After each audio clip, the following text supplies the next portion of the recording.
Donc effectivement, l'idée de cette conférence de ce soir, c'est de se poser la question de la fin de l'entreprise. Alors ça peut paraître un peu étonnant, qu'un cabinet de conseil en management et en changement donne ce type de sujet pour une conférence, mais vous allez voir qu'en fait ça fait tout à fait sens. Alors pour comprendre ça, déjà il faut se demander pourquoi il y a les entreprises. Ce n'est pas une question anodine en fait. La personne qui a le mieux, à mon avis, répondu à cette question-là, c'est lui, Ronald Coase, sympathique économiste britannique, prix Nobel en 1991 pour un article qu'il a écrit en 1937. Comme quoi, il ne faut pas désespérer. Alors c'est très intéressant, c'est un tout petit article de 15 pages qu'il a écrit quand il n'était même pas encore docteur, où il se pose cette question-là, mais pourquoi il y a des entreprises plutôt que rien? Alors rien pour les économistes, c'est un marché en fait. Et la réponse qu'il donne, c'est que il y a des entreprises essentiellement parce que faire appel à un marché, c'est coûteux. Il faut trouver les bons intervenants, il faut les sélectionner, il faut les contrôler, et ma foi, ça a un coût. Alors, c'est supportable lorsqu'on a des activités qui sont, ma foi, peu répétitives. En revanche, quand on veut avoir de l'activité de manière récurrente, là, au bout d'un moment, le coût de fonctionnement du marché, ce que lui appellera les coûts de transaction, deviennent trop importants et il vaut mieux avoir une entreprise. Il rappelle, il a tout à fait raison, que les grandes découvertes du XVe siècle, elles n'ont pas été faites par des entreprises intégrées comme DHL ou FedEx.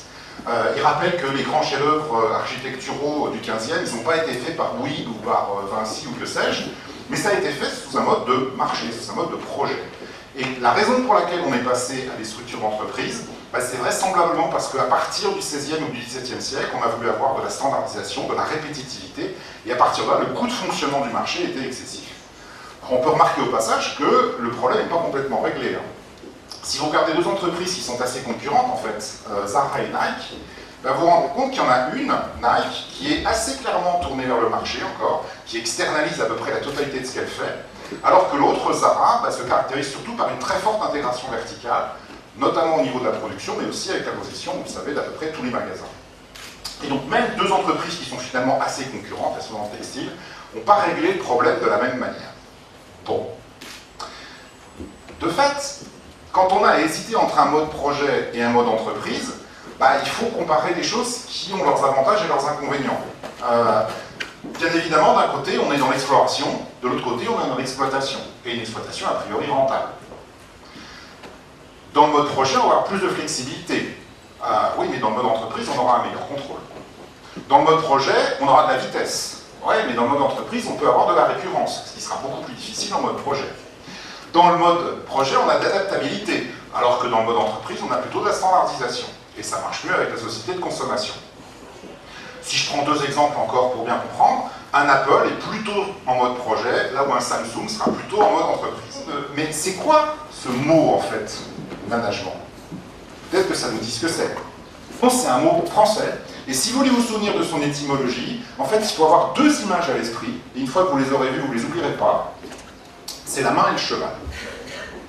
Parce que management, au XIVe siècle, en vieux français, ça se disait ménagement, ça veut dire tenir les rênes du cheval.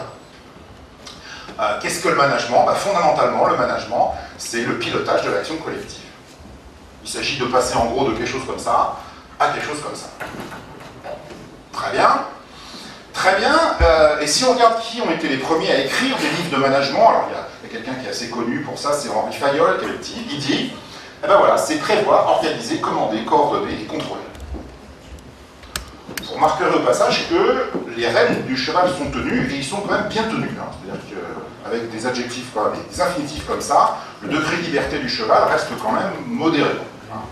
C'est le management. Parce que lui, il n'a pas tellement changé en fait.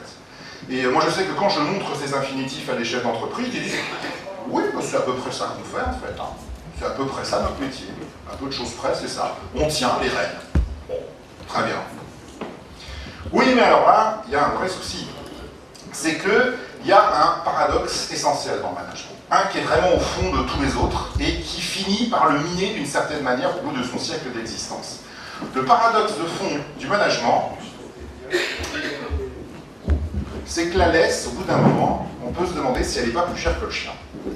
Qu'est-ce que je veux dire par là? Je veux dire par là que tout ce qu'on a mis en place pour pouvoir piloter cette action collective, qui au départ apparemment coûtait moins cher que le marché, vous vous souvenez de l'histoire de Rodolphos, on peut se demander maintenant quand même dans beaucoup d'entreprises si la superstructure de management qu'on a mis en place pour contrôler l'action collective, elle n'est pas tout simplement plus chère que l'action collective elle-même. Est-ce que la laisse n'est pas plus chère que le chien? Bon, à partir de là, il se trouve qu'il y a une autre solution. Et cette autre solution, on va complètement changer l'univers, elle existe depuis très peu de temps. Elle existe depuis 5-6 ans maintenant. Et c'est pour ça que ce n'est pas encore complètement rentré dans les pratiques des entreprises, mais c'est en train de très fortement mettre en cause ce que l'on sait, ce que l'on pratique depuis toujours en termes de management. Et cet autre univers qui est en train de se télescoper avec le management, c'est le Web 2.0. Tous ces outils-là donnent une effervescence absolument incroyable. Vous savez combien il y a de gens sur Internet connectés maintenant à peu près, Louche? On est entre 2,5 et 3 milliards. Mais ça augmente très très vite grâce au smartphone. Avant, il fallait un ordinateur et ça coûtait très cher. Maintenant, avec les smartphones, il y a une grande part de la population humaine qui peut utiliser ça. Et là, je vous ai mis juste un petit schéma. Alors, si vous ne voyez pas, il y a, alors, par exemple, il y a, qu'est-ce que j'ai? J'ai LinkedIn qui a 11 000 nouvelles adresses, j'ai Amazon qui gagne 83 000 $, j'ai 104 000 nouvelles photos sur Snapchat, j'ai 278 000 tweets sur Twitter, 20 millions de photos vues sur Flickr, 1,4 million d'heures parlées sur Skype, 41 000 nouveaux profils sur Facebook, et ça, d'après vous, c'est en combien de temps? C'est en 1 minute, ça. Et est-ce qu'on ne pourrait pas utiliser tout ça pour essayer de répondre à des problématiques qui, historiquement, sont des problématiques de management? Alors, je vais vous présenter quelques petits exemples. J'ai commencé par la prédiction. Vous vous souvenez tout à l'heure, le premier infinitif Henri Fayol, le management, c'est prévoir. Eh bien, allons-y. Est-ce qu'on ne pourrait pas utiliser tous ces gens qui sont connectés entre eux pour faire de la prédiction? Alors là, je vous ai mis un certain nombre d'exemples, je ne vais pas tous les détailler parce qu'on pourrait y passer la journée, la soirée ou la nuit. Je voudrais vous donner l'exemple avant tout de Best Buy, parce que là, c'est typiquement ce qui s'est passé dans une entreprise. Best Buy, c'est un distributeur américain qui vend de l'électronique, de l'électroménager. Et en 2007, le directeur commercial de Best Buy ne touche pas sa prime sur objectif. Comme tout directeur commercial qui ne touche pas sa prime sur objectif, évidemment, il dit « c'est pas moi, c'est les objectifs ». Les objectifs ont été définis par le département marketing, qui est enfermé dans ses bureaux, qui n'y connaît rien, qui a que ses panels, qui n'est pas sur le terrain. Moi, je suis sur le terrain, voilà, classique. Mais ce gars-là, lui, il était très populaire au sein de l'entreprise, et il décide, tiens, est-ce qu'on ne pourrait pas trouver un moyen plus précis de déterminer, de manière prévisionnelle, ce que seront effectivement nos ventes? Et il décide de lancer sur l'intranet de Best Buy un petit concours. Il leur dit, voilà, on est au mois de février, à la fin de l'année, là en novembre, il y aura le week-end de Thanksgiving, qui est le week-end où les Américains achètent tous leurs cadeaux pour Noël. C'est un gros week-end pour nous en tant que distributeurs. Je propose un petit concours. Tiens, celui ou celle, parmi les salariés de Best Buy, qui sera le plus précis sur le chiffre d'affaires réel que l'on fera dans 8 mois, il gagnera, c'est juste pour rire, c'est pour voir si on est là, il gagnera un bon d'achat de 10 $ chez Best Buy. Mais le type était très populaire. Et donc, beaucoup de gens ont joué. Et des gens auxquels on ne demandait jamais leur avis. Et on avait tort. Par exemple, les caissières. Les caissières, elles ont dit, attendez, nous on les scanne les produits, on sait très bien ce que les gens ils achètent, et donc on sent ce qui va se passer. Les chefs de rayon, nous on fait le réassort des rayons, mais on voit très très bien ce que les gens achètent, il n'y a pas de souci, on a notre idée. Les gens évidemment des entrepôts, nous les entrepôts on les remplit. Les gens de la comptabilité, nous les factures on les paye. Les gens du marketing, nous on a nos panels. Les vigiles, nous on sait ce que les gens volent, et ainsi de suite. Et tout le monde s'est mis à avoir une idée, et c'était des gens auxquels on ne demandait jamais leur avis en fait. C'est bien. Le problème, c'est que le petit concours avec un bon d'achat de 10 $, eh bien lui, il était à un niveau de précision qui était de 98%. Et il a commencé à traîner à partir de 2010 dans la tête des responsables de Best Buy la question suivante. Et si on remplaçait le département marketing par un bon d'achat de 10 $? C'est beaucoup moins cher, très honnêtement. Et puis, il semblerait que ça marche mieux en fait. Ah oui, si jamais vous connaissez des gens dans votre entourage qui sont dans les études marketing, les études de marché, les sondages, les prévisions, etc., il est urgent qu'ils envisagent une évolution significative de leur vie professionnelle. Parce que là, ça sent quand même un peu le roussi. Deuxième usage très important, c'est la résolution de problèmes. Un manager, c'est censé censé résoudre les problèmes, c'est censé trouver des solutions. Quand il y a un problème, on va chercher le chef, et le chef trouve la solution. Ouf, heureusement qu'il y a le chef. Bon, ben, quand il y a 2,5 milliards de gens qui sont connectés, l'idée de résoudre un problème devient grotesque. Parce que quel que soit le problème que vous avez, il y a quelqu'un, quelque part, qui a la réponse. Donc il ne s'agit plus de trouver des réponses aux problèmes, il s'agit de trouver la personne qui a la réponse au problème. Ça change tout. Et là, il se passe des choses extraordinaires. Mais vraiment extraordinaires. Peut-être le plus impressionnant, moi je trouve, c'est Innocentive. Je ne sais pas si vous avez déjà entendu parler de cette chose-là. Innocentive, c'est une place de marché pour les problèmes de recherche et développement. Donc que vous soyez une entreprise petite ou grosse et vous avez un problème de R&D que vous n'avez pas à résoudre. Vous l'envoyez à Innocentive, il anonymise, et ils la mettent sur leur place de marché où distillent, ils ont plusieurs centaines de milliers de chercheurs qui de temps en temps viennent jeter un coup d'œil. Et la règle, c'est qu'on donne en général 10 000 $ au chercheur qui a trouvé la réponse. Ce qui par rapport au coût de R&D dans une entreprise est évidemment extrêmement minime. Et Innocentive, ils sont célèbres parce qu'il y a un de leurs clients qui a accepté de révéler qu'ils avaient utilisé leur service alors qu'en général c'est anonyme. Et ce client, c'est Procter & Gamble. Il y a quelques années, Procter & Gamble, comme d'habitude, voulait mettre du fluor dans de la pâte dentifrice, enfin bon. Et ils n'y arrivaient pas. Ça faisait 6 mois que les chercheurs de Procter séchaient sur le problème, et sécher le dentifrice, c'est pas bon. Et le patron de Procter, qui était très open innovation, parce qu'il s'agit bien de ça, s'est dit, allez, on va essayer le nouveau truc, là, Innocentive. C'était il y a 4 ou 5 ans. Ils envoient le problème à Innocentive, Innocentive l'anonymise, le poste sur leur place de marché, et la réponse a été publiée au bout de 15 minutes. 15 minutes après, il y avait quelqu'un qui donnait la réponse. Alors bon, ils ont donné les 10 000 $ au gars qui avait trouvé la réponse, et après ils se sont dit, mais qu'est-ce qui s'est passé là? Nos chercheurs, ça fait 6 mois qu'ils cherchent. Et on ne remet pas en cause leurs compétences. C'est les meilleurs du monde dans leur spécialité, on en est sûr, on les a recrutés, on les a formés, c'est pas la question. Mais ça fait 6 mois qu'ils cherchent et ils ne trouvent pas. Et là, on le met sur ce site, et au bout de 15 minutes, il y a un type qui trouve. Qu'est-ce que c'est que cette histoire? Eh bien, ils ont trouvé l'explication. L'explication, c'est qu'ils ont effectivement les meilleurs chercheurs du monde dans leur domaine. Ils ont les meilleurs chimistes dans le type de produit que produit Procter. Or, le gars qui a trouvé la réponse, c'est pas un chimiste. Le gars qui a trouvé la réponse, c'est un électricien. Il a dit, ah, vous voulez mettre du fluor dans une pâte, bah, vous créez un champ électrique, puis le fluor va... Enfin, tout le monde sait ça, quoi. Je suis content d'avoir été le premier à répondre, parce que j'étais rapide, quoi, mais enfin bon, c'est béaba, vous voyez. Et alors d'un seul coup, ils se sont dit, waouh, un électricien, mais on n'aurait jamais recruté un électricien. Et d'ailleurs, qu'est-ce qu'on aurait fait d'un électricien une fois qu'on l'aurait recruté? On n'aurait plus jamais eu besoin de ce type. Et donc là, je ne sais pas si vous voyez le potentiel que ça ouvre. Ça veut dire que vous pouvez taper dans un portefeuille de ressources et de compétences dont vous ne savez même pas que vous en avez besoin. Extrêmement intéressant quand même. Troisième usage très intéressant qui peut remplacer des fonctions classiques de l'entreprise, la créativité. Ah oui, attention, un manager intelligent, ça doit être innovant, ça doit être créatif, ça doit avoir des idées. Bon, là, il se passe plein de choses aussi. Évidemment, le plus net, c'est Wikipédia, je pense. Tiens, petit exercice d'économie fiction. Imaginez, on est en 1995. En 1995, il y a la toute première version de Wikipédia qui sort. Et en 1995, il y a aussi, souvenez-vous, Encarta qui sort. Vous vous souvenez d'Encarta? Encarta, c'était l'encyclopédie faite par Microsoft. Et alors attention, Microsoft, ils ont fait ça à la Microsoft. Alors, je sais qu'il est de bon ton de dire que Microsoft, c'est des vieux dinosaures, ça. Doucement quand même. Hein. L'année dernière, Microsoft, ils ont fait 74 milliards de chiffre d'affaires, 21 milliards de résultats nets après impôts. C'est un dinosaure qui est encore bien vif quand même. Hein.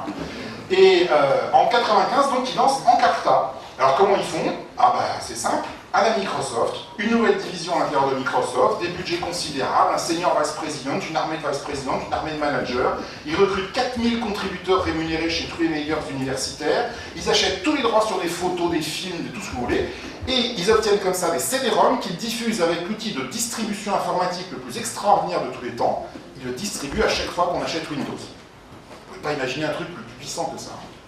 De l'autre côté, Wikipédia. Ils sont combien chez Wikipédia? Bah, on ne sait pas trop. C'est pas clair. Qui c'est qui écrit les articles? Des gens. Alors ils sont payés. Ah non, non, non, non, non, c'est bénévole. Ah, ils font ça pour la gloire. Ah non, non, non, non, c'est anonyme. Ils font ça pourquoi? Alors d'après les enquêtes qu'on a faites, ils font ça pour participer à un projet plus grand qu'eux. qui est habitué à diriger des personnels, hein, voilà. D'un côté, vous voyez, vous avez la machine de management à l'américaine avec tous les budgets, avec toute la puissance qu'on peut avoir chez un Microsoft, et de l'autre, une foule d'anonymes bénévoles qui font ça pour participer à un projet plus grand qu'eux, honnêtement. Sur lequel des deux vous pariez en 95? Soyons raisonnables, quoi. 2 minutes. Ben oui, sauf qu'en 2010, Bill Gates, qui n'était pas content ce jour-là, il a annoncé que Encarta fermait. Et il a dit, face à Wikipédia, on ne peut pas lutter. C'est très intéressant de se dire qu'une entreprise américaine, avec toute sa puissance managériale et tous ses budgets, et toute la richesse qu'elle a, ne peut pas lutter face à une foule d'anonymes bénévoles qui veulent participer à un projet plus grand qu'eux. Le financement, bien sûr, nos amis financiers, on n'allait pas les oublier quand même. Il se passe, je le gardais pour la fin parce qu'il se passe tellement de choses que ça en est même, voilà, tout ce qui est crowdfunding évidemment, tout ce qui est financement participatif. Alors là, cette page-là, je suis obligé de la refaire tous les 15 jours à peu près. Tellement ça bouge, tellement ça change, c'est vraiment très impressionnant. Et le montant qui est investi donc par les internautes pour financer des projets ou des entreprises, maintenant atteint quand même une petite dizaine de milliards. Alors c'est ridicule par rapport évidemment à la finance mondiale, mais ça double tous les ans. Et surtout avec un moteur qui est quand même extrêmement puissant parce que les gens se disent, après ce qu'on a vécu après la crise financière de 2008, on a peut-être envie de travailler sans les banquiers. Au passage d'ailleurs, s'il y a des banquiers dans la salle, il est urgent. Voilà. Alors, quel avenir pour les managers? Est-ce qu'on aura encore besoin de managers? C'est une bonne question, ça. Tiens, je vous remets une seconde, les infinitifs de Fayol. Prennent un sacré coup de vieux quand même, hein, d'un coup.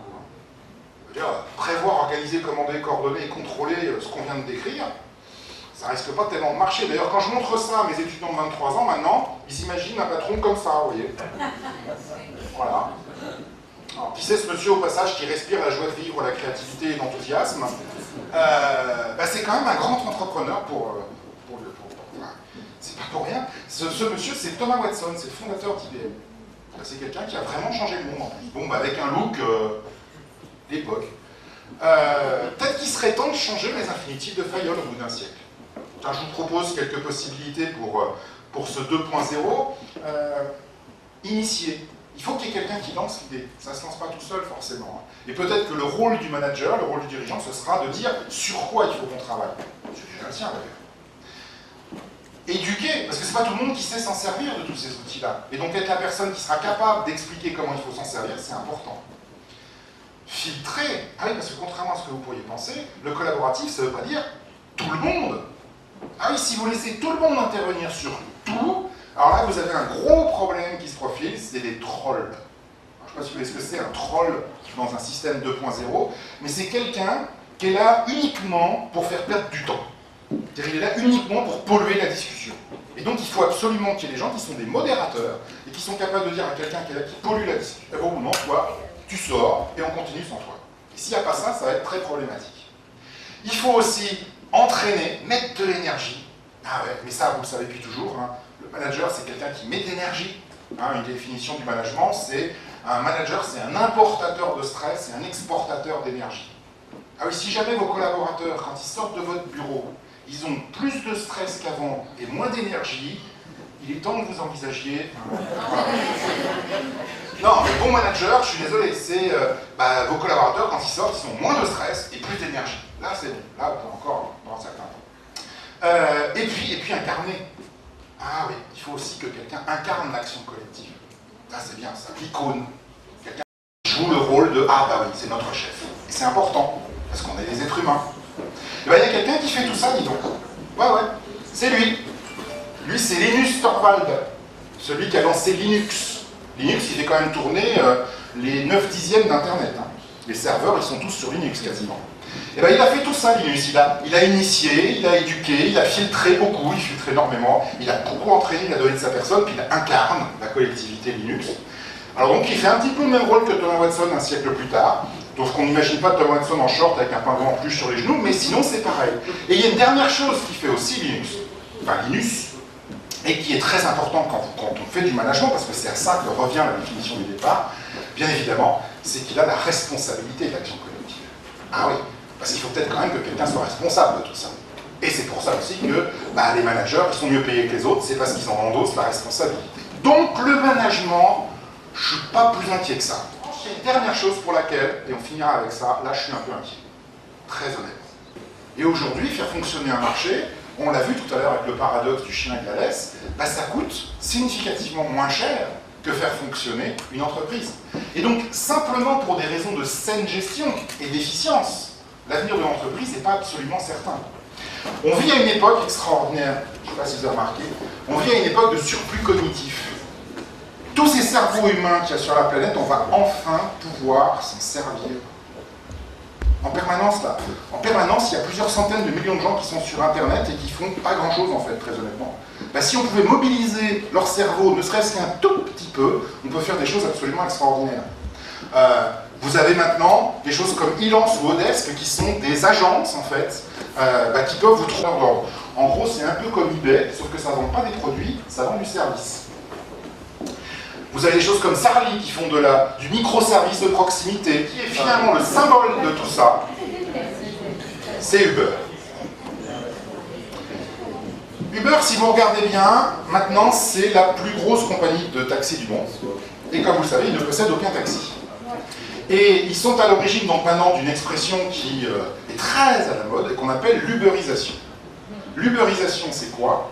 C'est le fait qu'une grande entreprise qui possède ses salariés, qui possède ses actifs, se retrouve violemment concurrencée par un collectif de particuliers qui utilisent leur propre propriété, leur voiture à eux, pour concurrencer l'entreprise. Et ça, c'est l'uberisation d'une industrie. Airbnb est en train d'uberiser l'hôtellerie. Uber est en train, évidemment, d'uberiser le taxi.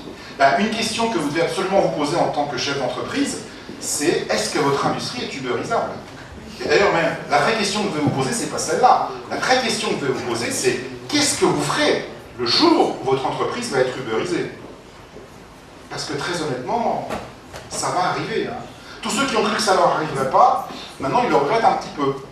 Et donc, on avait commencé avec la question de l'entreprise du futur, et évidemment la question qui arrive au bout, très honnêtement, c'est la fin de l'entreprise. C'est-à-dire que pourquoi voulez-vous qu'on ait encore besoin de tout ce mode entreprise, avec toute cette superstructure de fonctionnement qui coûte extrêmement cher, alors qu'on a maintenant à disposition pour remplir les tâches collectives quelque chose d'infiniment moins cher, d'infiniment plus accessible, qu'utilise à peu près toute l'humanité, et qu'on peut utiliser n'importe quand. Et donc oui, je pense que l'entreprise est apparue lorsque le monde s'est élargi au XVe siècle, et qu'elle faisait sens lorsqu'on voulait avoir la standardisation forte, mais que maintenant qu'on est passé à un monde qui est beaucoup plus petit et réduit grâce aux technologies, peut-être que le temps est passé aussi pour l'entreprise. Alors il en restera peut-être dans certains domaines où la nécessité d'avoir des gros actifs industriels restera forte, même si je peux vous assurer qu'il y a des gens qui sont en train de vouloir ubériser l'automobile, par exemple. Et dans quelle mesure on ne pourrait pas se la fabriquer soi-même avec des imprimantes 3D. Au passage, vous avez vu qu'il y a des Chinois qui sont en train de faire des imprimantes 3D pour imprimer des maisons. C'est-à-dire que même des entreprises de construction, il faut qu'ils se posent des grosses questions quand même. Hein. Voilà. Oui, si jamais vous connaissez des gens qui sont dans la construction. Bon, enfin voilà. Moi, je suis juste professeur, c'est-à-dire que je ne suis pas devin. En plus, je suis professeur de stratégie, donc tout ce qui concerne l'avenir, franchement, je suis totalement incompétent. Mais j'ai quand même de gros indices qui laissent à penser, et ça, je peux vous le garantir, que dans 10 ans, quand on dira qu'on a vécu à ce moment-là, là, aujourd'hui, là, les gens ils seront tous envieux en disant « Ouais, ça devait être formidable ce que tu as vu à ce moment-là ». J'espère qu'à partir de ce soir, vous le regarderez de manière un petit peu différente. Et je vous remercie pour votre attention.